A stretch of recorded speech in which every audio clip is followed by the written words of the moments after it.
નમસ્કાર, જય જોહાર, જય આદિવાસી। આજ રોજ સંજેલી તાલુકા મુકામે અમે આદિવાસી પરિવાર દ્વારા મામલતદારશ્રીને એ આવેદનપત્ર આપીને રજૂઆત કરવા માટે આવ્યા છે કે સંજેલી તાલુકો એ આદિવાસી બહુલ્ય ધરાવતો તાલુકો છે। 57 ગામડાઓની એની અંદર સમાવેશ થઈ રહ્યો છે।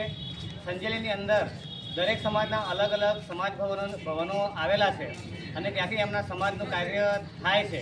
તો અમારી પણ આદિવાસી બહુલ્ય ધરાવતા તાલુકાની અંદર અમે પણ એવી માંગણી કરીએ છીએ કે અમારા સંજેલી તાલુકાની અંદર પણ એક સમાજ ઘર બને અને સમાજના વિકાસના કાર્યો, સાંસ્કૃતિક કાર્યો વગેરે કાર્યો, શૈક્ષણિક કાર્યો વગેરે કરવા માટે અમે સમાજ ઘરની માંગણી કરીએ છીએ।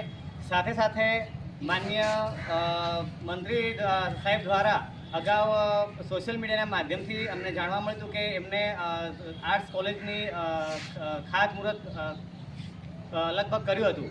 તો એ કોલેજની જમીન ક્યાં ફળવાય અને ક્યારે બનશે એની પણ અમે માંગણી કરીએ છીએ। સાથે સાથે 9મી ઓગસ્ટ આવી રહી છે, તો આજ રોજ અમે સૌ આદિવાસી પરિવાર વતી મામલતદારશ્રીને જાણ કરીને આવેદનપત્ર પાઠવીએ છીએ। આપનું નામ? અલ્પેશ ચારે।